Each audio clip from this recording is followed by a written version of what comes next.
Welcome back to Mama Bear's Instapot cooking. Today we're going to be, I can't stand like this. I tried to get to where it was more comfortable for you to be able to see me. But today we're going to be making a cheesecake. And it's a peanut butter cheesecake. And it's going to have Reese's Pieces put on the very top of it when we're done. I hope it's something you'll like, kind of getting ready for the Halloween. There's different things that you can do with it.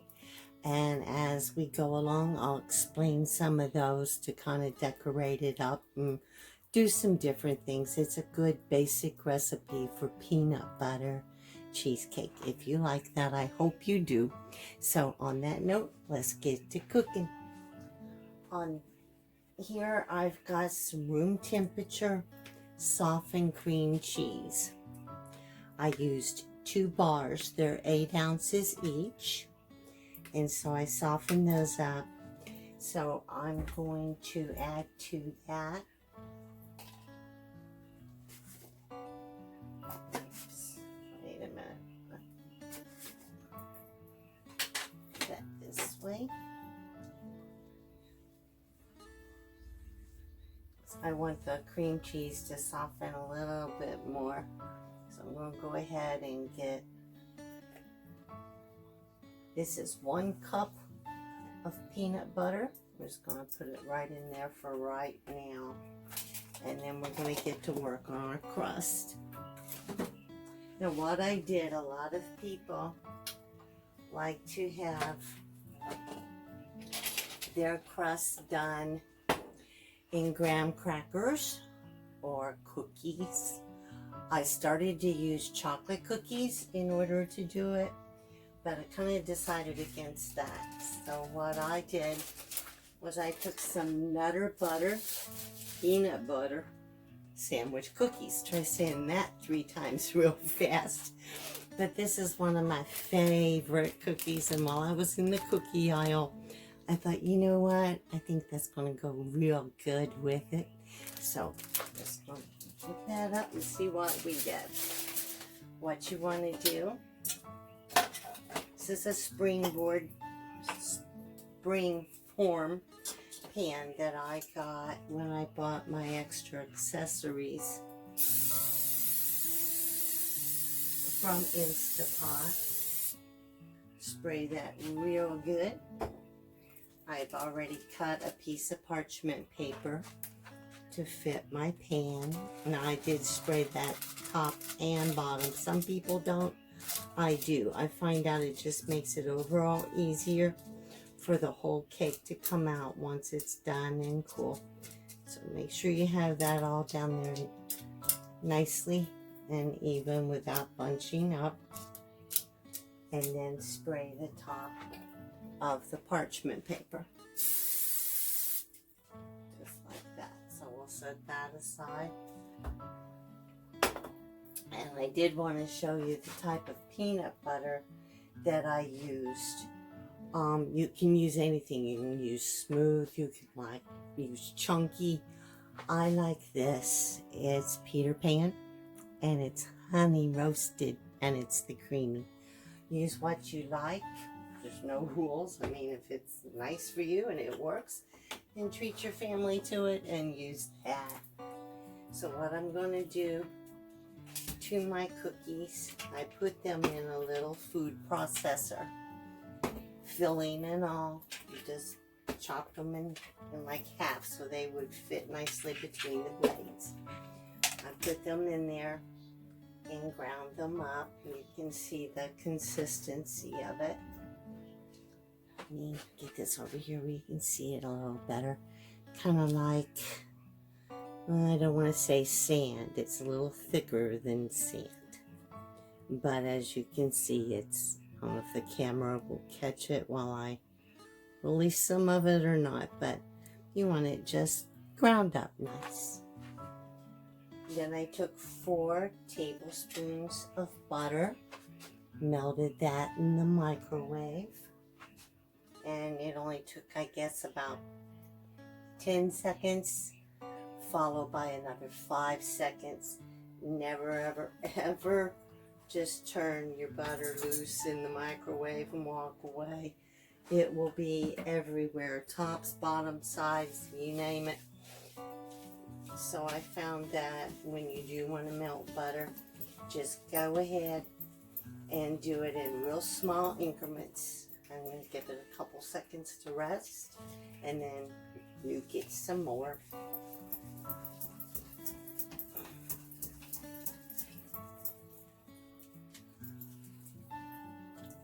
Okay, now you can see this is just a batter. It's kind of thick. So let's get that in our pan. Put that on there so I don't scratch my stove any worse than it already is. Okay.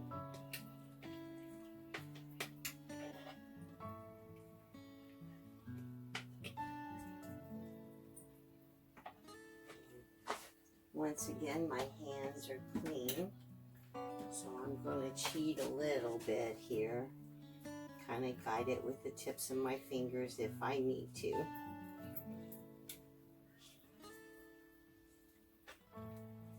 What I'm doing, and I know it's hard to see, I'm just taking it and spreading it along the pan. And I'm going to have to move the parchment paper back when we're done, because it's scooted from where I sprayed underneath it. That's one bad thing about doing it that way. You have to be real careful. Don't scoot. If it moves, just move it back.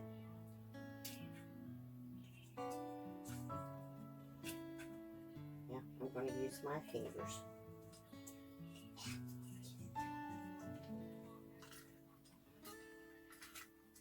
There we go.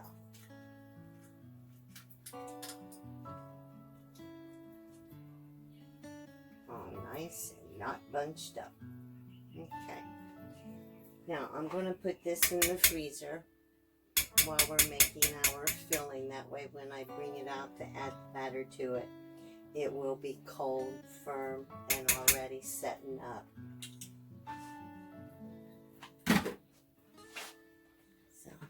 I can do this without knocking over the camera and stepping on the dog, we'll be in business. One of these days when I have enough ability to be able to pick him up while I am working with food, I will introduce you to my dog buddy. He is my sous chef. He helps me in everything. Keeps me motivated. Okay, now we've got our peanut butter added to that, so I'm gonna whip this around a little bit here,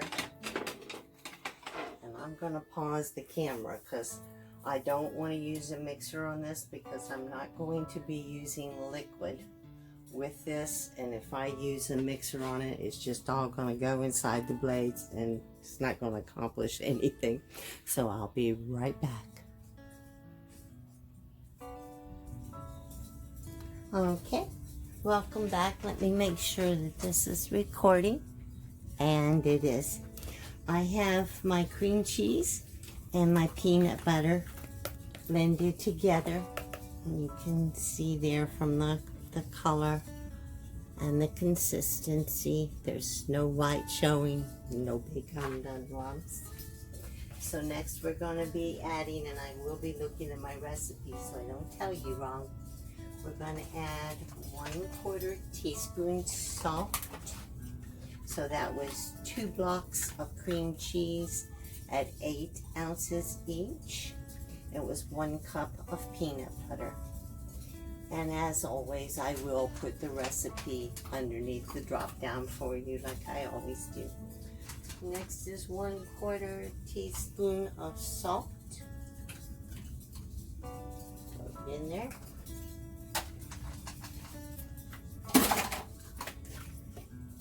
And then we've got a 1/2 cup of powdered sugar.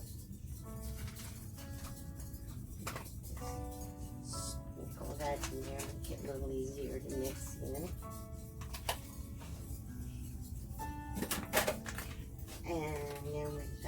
2 tablespoons of cornstarch. And as you notice, I had my packages reversed, but I read you the right ingredients. So put that in there.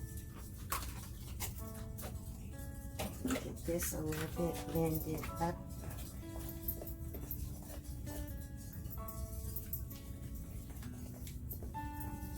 I won't put it on pause again this time. You'll be able to see.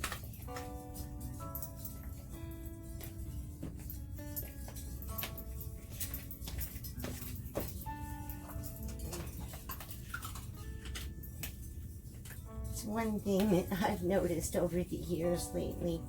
I just don't have quite the strength in my hands I used to have. So that's okay. I mean, it's all good. It may take you a little longer if you're noticing the same thing, but it's all good in the long run. So now we've got that mixed in real good.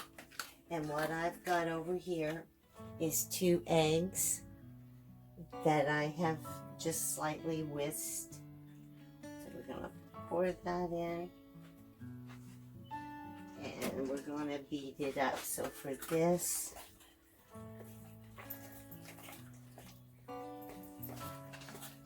oh, it's easier when you add a little bit of something wet to that thickness. Okay. I am going to put you on pause though, so you don't have to just sit there and watch me beat that. Be right back. Hi everybody, I'm back. Got my batter all beat up, and you can see the consistency of it, hopefully. And what I'm doing in the meantime, I went ahead and turned this on. I put it on for 40 minutes because that's allowing the time for it to build up temperature. I'm going to add 1 cup of water.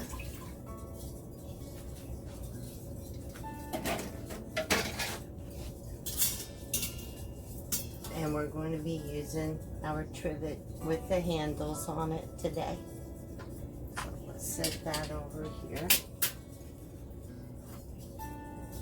What I'm going to do right now is put some of the batter in the bottom.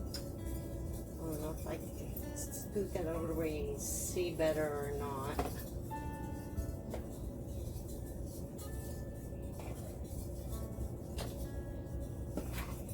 Okay, let's try it this way. I don't know if you can see that. But I took, I guess, about 1/3 of the batter. And I'm going to sprinkle some chocolate chips on top of it since I get it leveled out here. I'm going to take your time and do this so that it's not getting a bunch of air holes and things of that nature in it. Don't want air bubbles. I try to move things as slowly as I can once they're in the pan. I don't want to whip them around. And get it as level as I can.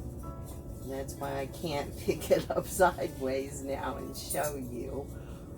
I did order a tripod that has the kind of neck on it that will allow me to turn it this way so that you can see what I'm doing, because as you see, I can't talk without my hands. I'm one of those. And also, I can't hold the camera steady. I would make you all seasick trying to do that. So now what we're going to do is take some chocolate chips. I used semi chocolate.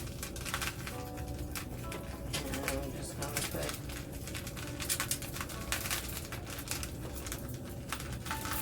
some over there. I don't want them real thick, like in a layer. That's all I want.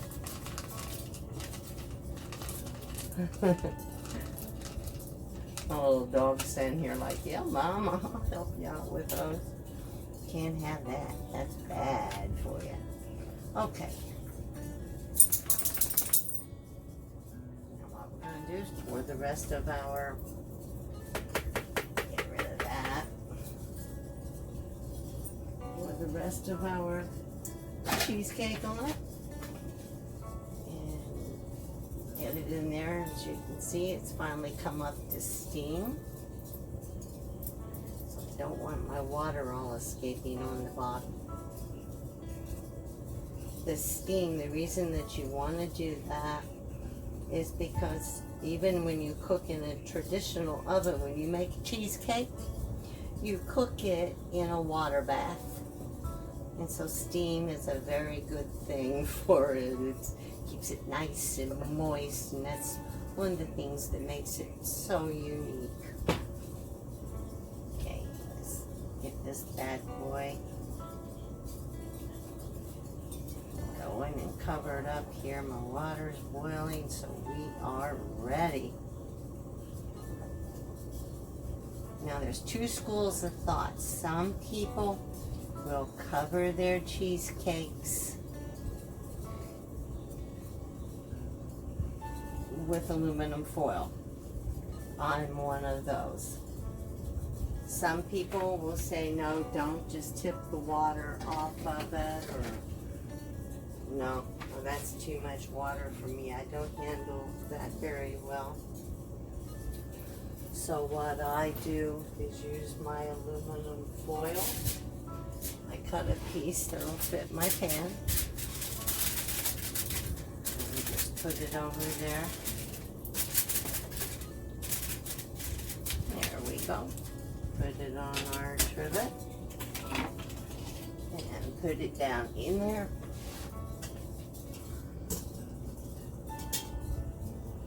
Okay, get our lid on.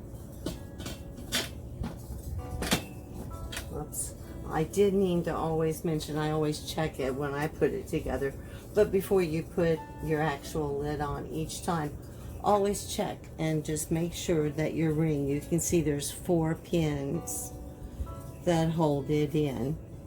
So you want to check and make sure that's good all the way around. And I did change out the rings this morning because I had been cooking stuff in it. Okay, I know it's not on right. It's letting me know that. There we go. And I have it on sealing. Okay. And I was in the process of telling you that I do have different rings when I'm making cheesecakes or cakes or things of that nature. Make anything sweet, you want a different ring than you do so that it doesn't absorb the moisture from where you've done onions and celery and things like that. So I'm going to let this cook, and then I'll bring you back and we're going to pull it out, and then I'll take it from there. And one thing about cheesecake is that I let mine sit for about an hour out on the counter. I don't just put it right in the refrigerator. It's too much of a rapid temperature change for it. Sometimes that causes it to crack and go all the way down to the middle, like that. I don't like that. So we'll go ahead and let it set for an hour, and then I'll put it in the refrigerator. Some people say 4 hours. Why it's doing that? A little bit of steam that comes out is okay when it's in the sealing position, and it is.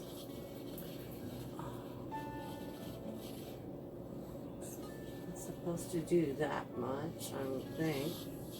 Stop.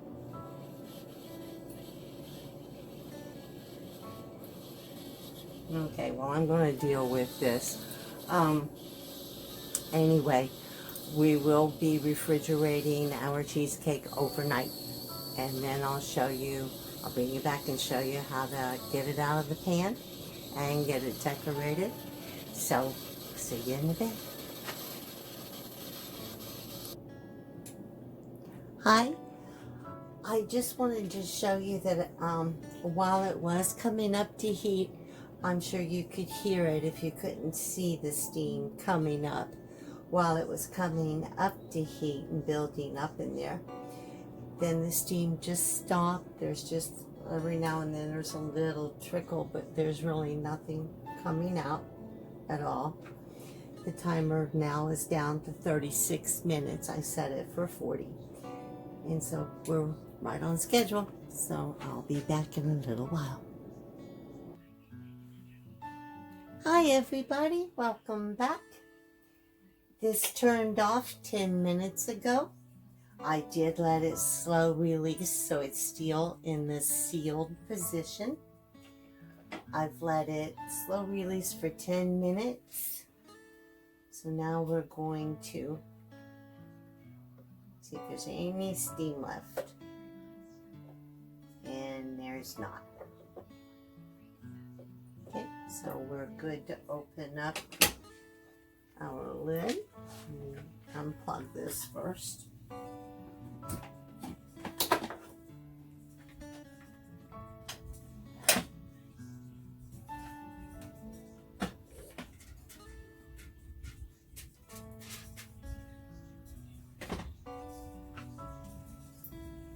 Smells good.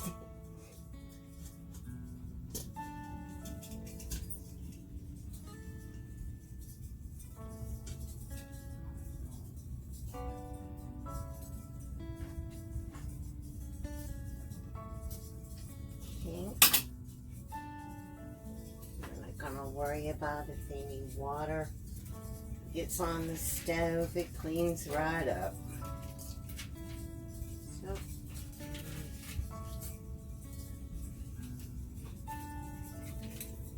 wow, still a lot of water left in there. Okay, let's throw that over there. And what I want to do is I take some paper towel, and I don't know if you can see that or not. It's so hot I don't dare pick it up, but I'm just going to, I don't need that much. Going to just blot right around the edges of the cake and absorb any water that's puddled up around the edges, and there isn't much at all. Wow. I hope you can see what I'm doing. I'm just going around the edges of the pan and the cake and just giving it a little bit of a chance if there is anything to get it out that way. And there was very little. You see a little bit right there. Okay.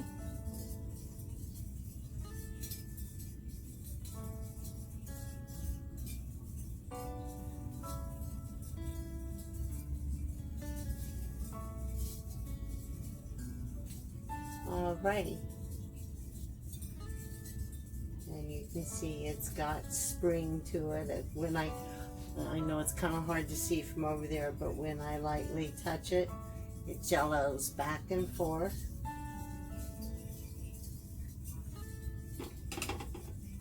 Let me see what it looks like this way. I don't really like to do that, but it came out clean. We're good to go here. So what I'm going to do is let this sit right here for an hour, and then I'll put it in the refrigerator overnight. In the morning, we're going to pull it out and we're going to get it out of the pan, and I'll show you what we do to get it decorated. And on that note, Buddy, come here. Buddy, there you go. Mommy promised. Come here a minute. Come here. Don't hit the camera. Mommy promised that if he was good today, he could have his close-up. Look at the people. These are the people we're cooking for and cooking with. Lift your little head up. Look over here. There we go. Say hi. This is the sous chef. So I really thank you for stopping in. And if you like what we've done today, please go ahead and give it a thumbs up and to be notified of when I post the next video so that you don't miss any. Go ahead and hit the subscribe button. I really appreciate it. Thank you very much, and we'll be seeing you tomorrow morning. Good morning, welcome back. Okay, this is set in the refrigerator overnight. And one thing I did do since we were last making this, I noticed that it was like a jello consistency, just a little bit of wiggle to it. And then the more I looked at it, it seemed to wiggle a lot. And right in the middle, I just had a feeling it might not be quite as set up as it needed to be. So I cooked it an extra 15 minutes. And so this is the cheesecake from yesterday. You can see it's a little bit browner. It looks different depending on how I hold it in the light. But it's got that peanut butter color, and as you can see, no cracks. Nothing like that. So far, so good. So let me show you how to get one of these out of the pan. Now, because this has set all night, I don't have to worry about taking a knife and putting it in the hot water and everything like that. Normally, if you were just going to let it cool like maybe 6 to 8 hours in the refrigerator and then remove your pan, you'd want to take a container and put some hot water in it and dip your knife every few seconds in that and then go around the side of your cake. But I really don't think this is necessary. This just kind of loosens up anything that hopefully where the crust is attached, and I'm not scraping hard enough to hurt anything. So okay, this is the springboard here. I'll try to do this where you can see what I'm doing. Can you see that okay? Okay, that's a little better. Okay, I unlatched it. Okay. Just a little more. It's hard to do from this angle. I want to pull it a little more this way. There we go. Just slides right up and right out. And there's our cake. This would be the chocolate chips that we put in it. So we're going to set this over here. And then we were talking yesterday about with it being the coming of Halloween, you could take this and you could like put an orange type of a caramel ganache on it, and then use some chocolate if you wanted to, and draw a spider's web on it. You would do that by starting in the center and just making a circle. You don't have to worry about being precise or anything like that because it's a spider's web. And what you would do, if I can do this without dropping it, is start in the center, work your way around just with a few little circles. Then take a toothpick and start in the center and pull it just real lightly through the icing to make the foundation of your web.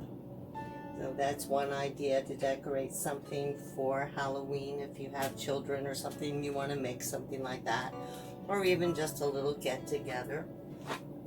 Excuse me just a second, I need a wet paper towel here, make sure my hands stay good and clean.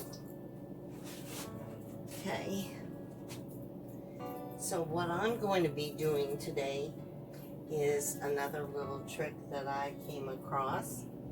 Is we're going to just take some plain peanut butter. Well, if I can get it open. Oh, goodness. Sorry about that. Okay, I'm going to be taking just some plain peanut butter and very lightly. I don't want to use much because this thing is going to be having, bear in mind we use the cookies to do our crust. They have peanut butter in them. We put peanut butter in the cake. Put a little chocolate layer in there. So I don't really want to override it with peanut butter, and I don't really want to do a heavy frosting either. Nothing real sweet. I'm just sticking with the peanut butter flavor. So what I'm going to do here, and you'll see why in just a second, this is just a very, very thin layer. It's going to be used, I'm going to take Reese's Pieces and place on top of our cake. And that will help hold it in. I have to be precise about it, just smack it on there. If I was doing it for company or something of that nature, a different type of cake, I would be extremely particular about the icing, but this is more of a Halloween cake, so it's okay if it's, you know, doesn't have to be all swirled and exactly precise. Okay, let's get this to that edge. And we'll do our Reese's, and then we'll cut her open and see what she looks like, what we've got. That should about do it.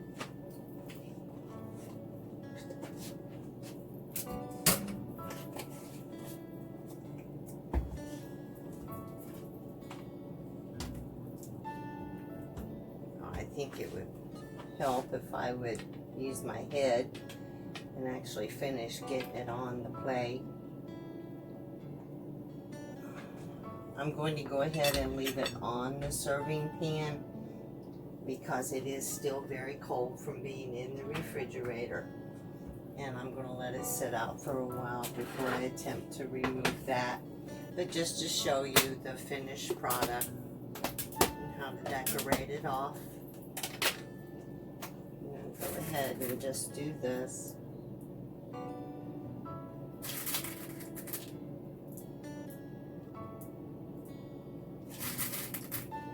Don't have to use a whole lot. They don't need to be placed precisely. I think you get the idea here. We're just putting some on.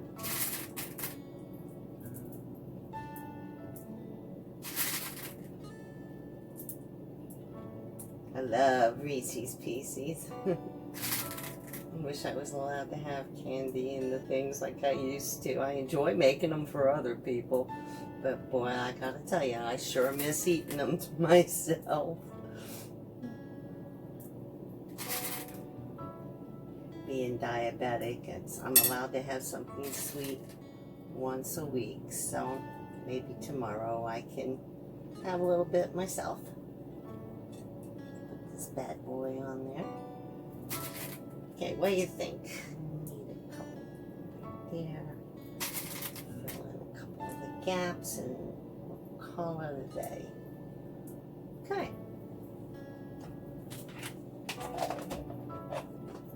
Now, if you wanted to, you could really spend some time with it and put it on more precise. I didn't want to. I wanted to have kind of a look that's Halloween-y. Another thing you could use that would be really cute on here and would taste good with it, maybe, I just thought of it, would be the candy corns that they used to make.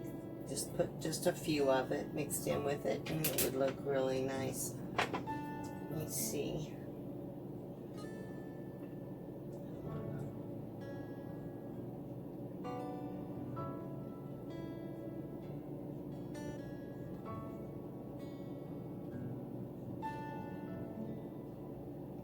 Scratch my pan.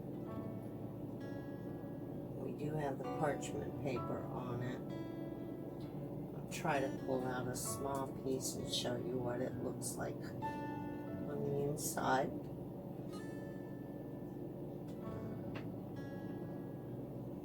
wait, I'm going to send it flying across the room. There we go.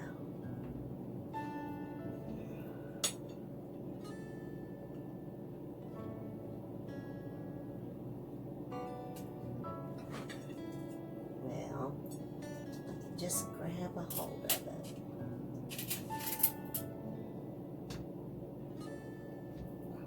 Slippery little thing. Sorry about that. I should have thought and set it out before I started filming.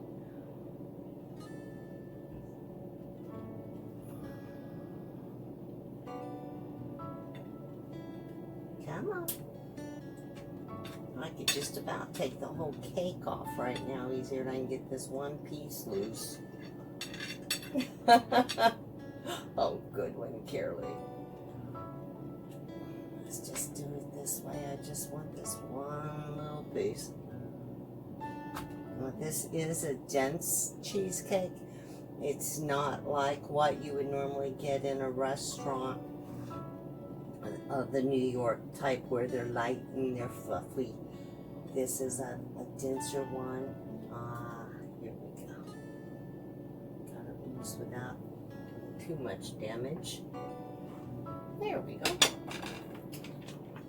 Now, normally I always taste test everything, but today I'm going to skip that part. And I'm going to show you the end result here. You can see our crust.